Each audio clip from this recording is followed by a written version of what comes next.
I'm going to show you the appointment setting process that helped generate $1.2 million in cash for creators and exactly how you, as either an online coach or creator yourself, can implement this into your own business to generate the same results. So I actually used to be a setter myself and used to manage setters as well. And across that time, I helped generate $1.2 million in cash. As you can see here, here are some of the payment dashboards from fan bases and from WAP.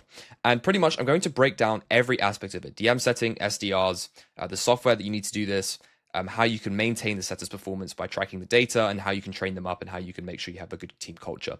So let's dive right into it. So first of all, what is the actual appointment setting framework? So it's pretty standard, and this is really important I nail this down, because following all these scripts, really niche things, if you just have an idea of the framework, you don't need a specific script. Like if you know the general flow of how things should go, then you'll be fine. So it obviously was first start off with an opening message. So this really depends on what type of offer you're on, if it's a B2B or if it's a B2C offer, and what actual niche it is. But typically speaking, the more personalized that opening message is, the higher the chances that they'll actually respond and that you can go and get a conversation going. So it's really key that you try and do that. And if not, you just have a nice this or that question. And what I mean by that is, hey, what's up, man? Appreciate you following. Are you currently trading, or are you looking to get started? So like a this or that question will invoke an easy response for someone to reply to. Then from there, we'll build some initial rapport. So, asking questions like where they're from, how long they've been trading for, whatever business model that we're trying to sell to them they've done. I'm going to use trading as a consistent example out here, just because I've used it a lot. And then pretty much from there, you want to do some sort of soft financial qualifying, be that what do you do for work, what do you do for a living. Also, where you're from can be a good indicator of kind of their wealth, because obviously you don't want to waste your time talking to third worlders, and ideally you want to speak to Western countries that have a lot of money.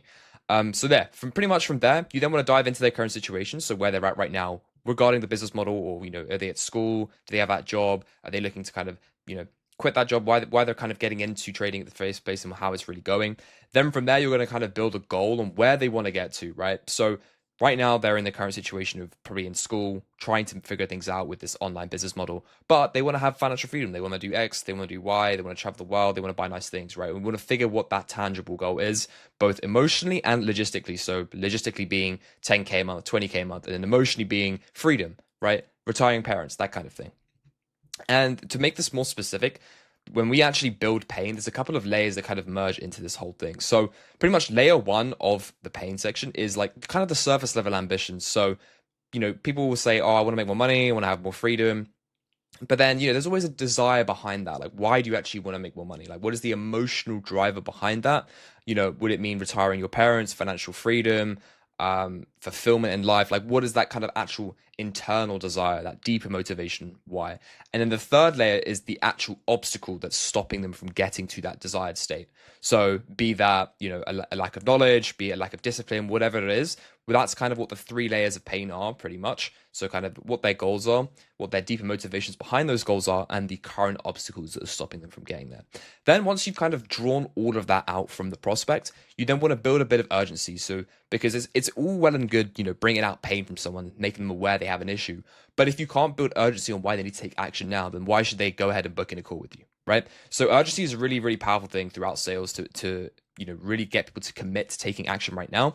And you can do this by asking questions like, is this a priority for you right now? Or, what happens if you don't fix this in the next 6 months, that kind of thing. And then from there, you can go ahead and pitch and then build some rapport pretty much after that. So let's actually break down a conversation. So obviously when you're DM saying, you can have two types of conversations, an inbound or an outbound. The process is generally similar. It's just the opening that may be a little bit different. So with an inbound, obviously they're messaging you first. So in this scenario, it could be like a story reply or a CTA to a common word that you had in your story or something like that. And so in this case, this guy was like, hey, I'm thinking of finding mentorship. How much is it?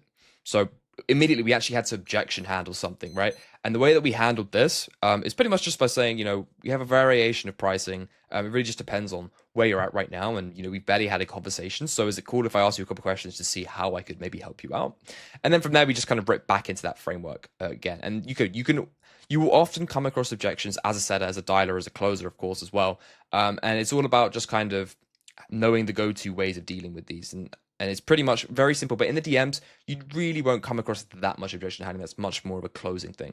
But pretty much, you rip straight into the conversation. Build rapport. Where are you based and what do you do for a living? Vancouver, works in a hotel. Nice. And then now we're going into some more rapport. what got them interested in trading, and also notice how we're kind of acknowledging them as well. Like we're not just spamming them questions because you don't want to make it like an interview. You want to make it a natural conversation, right? So you want to acknowledge everything they're saying and then obviously guiding the conversation towards booking in that call. So yeah, from that, as you can see, look, damn, that's low-key trench work, man. I don't blame you. Let's see, we're really relating to the pain of the lead because you want to make sure these people feel heard to and listened to, because if you just ignore it, then it just sounds like you're really trying to sell them, very salesy. They're probably not going to reply to the message. But if they feel like they're genuinely talking to that creator, then it's going to be a really, really good rapport and trust for them to go book in that call. Then from there, we're going into that kind of first layer of pain where we're asking kind of what are the goals that they're looking to achieve.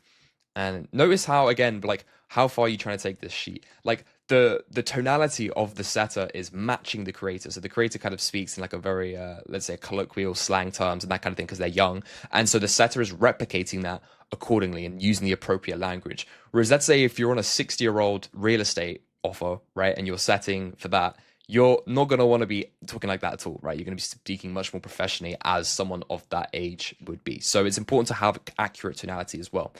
So yeah, from there, again, just acknowledging, awesome, bro, 5 figs, definitely doable. And then, again, more acknowledgement. And then going deeper, going into that second layer. Well, what does freedom actually look like for you? Having options, getting them to really open up. This is perfect. This is exactly what we want. And then he capitalizes on that by building urgency. So, us saying, okay, well, you want to do this, but I mean, is this a priority for you right now? Like, is this something you really want to do? And then, yeah, he goes and says, all I can think about is learning how to trade. And so then from there, we go ahead and pitch. We get them to micro confirm by saying, I can tell you're actually serious about this. And then we phrase the pitch of, I'm going to line you up with my right-hand man, basically a closer. We'll hop on the call with you and we can show you exactly how you can get to that 5-figure month. And then, yeah, pretty much send over a Calendly link and then let them basically get some confirmation that they actually have gone ahead and booked in. And also, you don't need to do this on every offer, but it really depends on how you structure your sales process if you have a triager that financially qualifies. But in this scenario here, by double qualifying, once they on the Calendly form, they'll be like, how much do you have to invest? And then the setter will double qualify by pretty much asking if that's accurate. So that does help out with the sales process as well. But pretty much that's an example of exactly how a DM saying conversation should pretty much go. So in terms of key things for success, like I was mentioning just now, good tonality. If you don't sound like the creator, then it sounds a bit more salesy. It sounds like just a typical kind of DM set. But if you really sound exactly how the creator talks, it just feels like you're talking to the real creator. And another way you can actually improve this in case, without actually having to type a message, is with voice notes. So if you're the creator and you're messaging on the account, if you actually just send voice notes or make pre-recorded voice notes that your setters can send to just build rapport, that will get the lead, again, further thinking they're actually talking to the person. And then, yeah, obviously, it's really important to have a casual conversation, not just ask question, making sure you're having a back and forth conversation where you're acknowledging, just a really natural way of talking. Then, of course, a good framework, making sure you're not all over the place, digging into pain right off the start, or, just having a nice structured framework like I just mentioned. Then quick replies. Speed to lead is incredibly important throughout sales, right? It's really important that as soon as the lead replies, you're pretty much onto it straight away, because if you leave it for more than 5-10 minutes, they could be gone, and that could be the lead potentially lost for a couple of days or even period. So really important you do that. Then follow-ups, incredibly, incredibly crucial. Literally, I think the going saying is that it's about on the 7th to 9th follow-up is often when someone might reply. That's for more like cold outbound.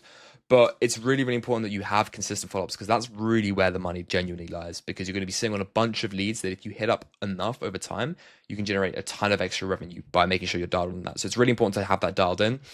And yeah, common mistakes are pretty much just being slow, not following up, and sounding like you're kind of following a script. So yeah, that's pretty much the DM setting process. So now let's have a look at the SDR/triager. And this is really cool as well. I did a lot of this as well, managed a lot of guys doing this. And pretty much it's more closer to what a closer would be doing, but you're just not pitching the price, right? So if you're an SDR and you're doing outbound, let's say there's a free Discord funnel or there's some sort of opt-in where you have a lead's phone number, you basically, again, want to treat it like a conversation. And it's a bit closer to a sales call, like I said, but you just don't pitch. So you have a discovery, you build an idea of their current state and what their goals are. And then from there, getting an idea of their pain, and then financially qualifying them, of course, and then pre-handling any objections. This is a crucial one. You don't tend to do this in DMs, but over SDR, it's crucial you do this because you make the closer's life so much easier. Then from there, building some urgency. Again, just it's a pretty unanimous thing within sales to build urgency, and then pitching. So if we have a look at the type of questions we're asking, we're kind of starting off with an intro, making so, you get to talk for like 5-10 minutes, just want to see how you're finding everything. And then just pretty much getting an understanding of their current situation. So either if you're a triager, why they booked the call in the first place, or what got them interested in joining the Discord, how long they've been in the business model for, what got them into the business model in the first place, have they tried anything different, why do they feel like this vehicle is the right one for them, and then transitioning into what they're doing right now. Are they doing the business model full time, or do they go to school? Do they have a job? How they're finding it so far? Again, we're leaning into that emotional side of things because often the case would be people hate their 9 to 5 or they hate school, and we really want to bring that out of them. And then from there, we have a subtle way of financially qualifying again. How much would you need to be making from trading to quit that job? Like how much do you make from your job right now that you would need to be making to match it in order to quit? So this is a sneaky, smooth way of financially qualifying their income. And then from there, just kind of building some rapport further within their goals, and then digging into their pain, what's holding them back. Really standard stuff that the DM saying, it's just vocally done. And then, another deep financial qualifier, finding how much capital they have. And then also pre-handling objections. So the way that you can do this is, depending on the type of objections you will commonly face, making sure that you get your setters or dialers to ask the right questions. So, for example, on a trading offer, it often could be the case, unfortunately, because there's a lot of scammers in the industry, that people have been scammed, right? They've been scammed before. And so we want to kind of dig a little and see if that's ever happened before, and so that we can pre-handle it so it won't be an issue on the sales call. So we might ask, okay, well, I mean, have you looked at getting any help from a mentor or anything before? If they say yes, then they say, oh, okay, well, how did that go? And they say, oh man, I got scammed. And then you can go through a whole objection handling process through that. We're basically saying, okay, well, what went wrong? Disarming them, what went wrong? And then from there, kind of going to thinking, okay, well, if that went wrong, what would be an ideal situation for you? What would you really want to see? Okay, so if you saw XYZ, one-on-one helps, specific help to you, would you let your previous experiences hold you back? That kind of thing, right? That's what we mean by the objection handling. And then from there, really standard stuff, building urgency. Okay, well, I mean, what happens, man, if you don't fix this right now? Like, are you going to be satisfied if you're in the same position 6 months from now? That kind of thing. And then pitching like normal, just saying you're going to get on a call with the head coach or whatever. Also, what's really important as an SDR and triager is you're taking notes, especially for the closers, because this means that as soon as they jump on the call, they have a really good understanding on what pains the closers can really attack onto and straight away, and also any common objections that might come up. So that's really, really important as an SDR, that you make notes. So that's really crucial there. Again, key things for success, having good tonality. This is an incredibly important thing, because just like in the DMs, you want to act like the creator. Now there's an actual voice behind it. So if you don't sound like you're enthusiastic, you don't sound energetic, you don't sound concerned, or depending on where the conversation is, if you're not concerned, if you're not emotionally invested, then the leader's not going to care. They're going to be blunt with you. So it's really important you have good tonality and a variation of tonality depending on what you're talking about. So that's really, really important as well. Then obviously just having a kind of casual conversation. It's the same principle with DM saying, making sure you don't sound like a bot that's like just running through a script. And again, having a good framework to make sure you have a good kind of step-by-step process you're following. And then good listening skills. This is really, really important. Even in DMs, like I say visual skills because you're just reading their messages. But if you really listen for every small, minute parts of context, you can leverage it at further parts of the conversation. So it's really, really powerful that you do that. And yeah, obviously the opposites are what most of the common mistakes are there. So that's pretty much the entire appointment setting process regarding DMs and SDRs. Now let's look at some things that help us throughout the whole process and actually managing these setters. So small thing here, but software I think is a really important thing. Like for example, SendBlue, if you don't know what that is, depending on the funnel you have set up, but this basically sends messages with a blue text. So basically it looks as if it's been sent from an iPhone. And the reason why this is so powerful is because people get tons and tons of SMS spams all the time, right? But if you receive a message that's blue and it's an SMS, it seems like it's from a genuinely real person. And it's so good, it actually can 3x your reply rate. So if it 3x's your reply rate, imagine how much extra revenue that will bring by simply having a ton more conversations and people replying. So it's super impactful that you choose the right softwares. And this is a great example of that. Same with dialing as well. Dialing software is super crucial because the pickup rate is the most important statistic with that. Because, you can have the best dialer in the world, but if the pickup rate is like, 2%, they're going to have to go through the hundreds and hundreds and hundreds of dials to get a decent amount of bookings, right? So if you have a really cracked dialing software where it makes sure that the number is not a spam number, it rotates that number based on if it detects it's being reported as spam, that kind of thing, then you're going to really ensure your sales team has a really good booking rate and everything like that. So really, really small thing, but really, really important as well. Then when it actually comes down to maintaining the setter's performance, there's a couple of things that are involved. So first of all, the most important thing is data. Again, data is so important in running any type of business, but especially within sales, tracking all the statistics. So, in terms of how many book calls you're booking, how many deals you're closing, the close rate, the pitched call to book rate, the AOV, the average order value, and that kind of thing. And the reason why we track all the data is so we can see if the reps, the setters, the closers, the dialers, whatever, are actually hitting their KPIs. And KPIs are key performance indicators, and they're metrics that we use to ensure that the sales team hit the goals and the offer hits its overall goals. So that might be, okay, setter does 50 to 100 outbounds every day, or dialer does 100, 200 dials per day. We make sure that we keep them accountable and moving to that standard, because that will in turn mean that we're generating the most amount of leads as possible at a reasonable rate for the setter themselves. And we track all of this with, our own sales dashboards, the pitch rate, the pitch to book rate, all of these specific things, so we can really see any types of bottlenecks that we might get. And we can even filter this by name, so we can see the individual rep and see if there's any bottlenecks regarding them, and then seeing how we can then go ahead and train them and improve them on that aspect. So really, really important that you track this data. You might ask, well, how do you actually do this? Well, it's pretty simple. You just get EODs, so end of day reports. So this is how you get an idea of actually what your sales reps are doing. And so pretty much at the end of every single day, you have a bunch of questions that we ask the setters and the dialers, being how many messages they've outbounded, that kind of thing. And also even some personal questions like, okay, well, how did you feel today on a scale of 1 to 10? Like, were you happy? Were you sad? That kind of thing. Because it's also important to like look after the personal lives and the mental aspect of your reps as well. So we track all of that, and basically that's all then fed into this dashboard that we kind of use as a visual way of interpreting the data. So really effective there as well. Then when it actually comes to training and managing the setters, when we have onboarded setters, initially during the onboarding, kind of the ramp up phase, we'll run daily calls with them, make sure they're super dialed in, they know the process, they know the offer, making sure there's any issues that they might have from, either their fresh setter, and if they're a new setter, or if they're a concurrent setter. So it doesn't really matter on their background, as long as they have key qualities, which we do look for when hiring, which is really important when you look for hiring reps. Often you don't actually need the most experienced person. If you can find someone that is super, super hungry, super dialed in, and you can perceive that from an interview, then it's not going to be that difficult to train them up and get them into a killer. And the reason why that's so powerful is because often can be is some setters that might be in the game for 6 to 8 months will have bad habits. They might miss their EODs, they might have this, they might have that. And so it's better if you have someone fresh with a clean slate that you can personally train up internally yourself. So it's really cool to do that kind of thing. And then pretty much just running, after they've kind of gone through that ramp up phase, we kind of run like 2 training calls a week with the setters, making sure they're dialed in. And that basically looks like kind of reviewing calls, reviewing conversations, running role plays, and also discussing their goals, like just having a genuine connection with the reps, because at the end of the day, they're people in your team. You want to have a real genuine culture and connection with them. And what's a super important thing is that your personal problems will always reflect in your business. So if your setters' personal lives are like completely cooked, then it's going to be reflected into their business, and that will in turn affect your business as well and your revenue, because the setter's not doing their work. So it's really important you look after these guys and you make sure their mental is dialed. You help them out with any issues they might have, and so that it really kind of puts them in their best position to succeed, right? Then another thing that's really crucial as well, if you can get your setters to see the progression they can have within your company, within your business, then you're going to reduce the churn rate, because it's another issue a lot of creators have, is they have these setters that will churn from offer to offer to offer to offer for a couple of reasons. It might be due to the fact that they don't have the good systems in place, where they're not doing enough numbers, because at the end of the day, setters' goal is just to make money. But also because of that, they want to scale, and they want to scale into things like management, closing, whatever.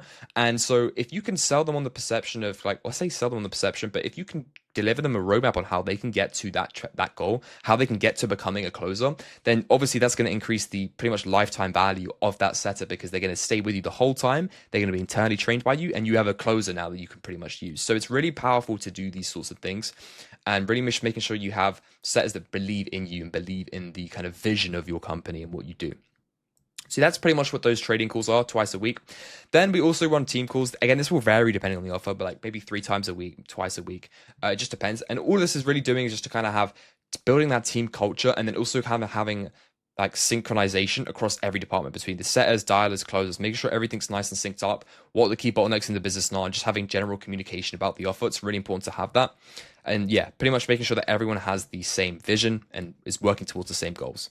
And basically what I meant earlier about like setting the perception, if you can do this really effectively, and you can have your sales team really just like ingrained on the vision that you're trying to build, and having their eyes on making the business money as opposed to themselves making money, then you're going to see all of their lives improve, right? But like as soon as you get the setters to focus on, okay, I don't want to hit 2K a month in comps, I want the business to hit 100K a month, then they're going to be treating the things completely different, right? Because they're going to be making sure the other aspects of the team, other setters in their own team, they're going to be motivating them. It's just an overall beneficial thing to kind of sell the perception on making sure they have full faith in what you're doing, and really believe in you as a creator and everything like that. So it's really, really important to have those in place. But that's pretty much the entire process.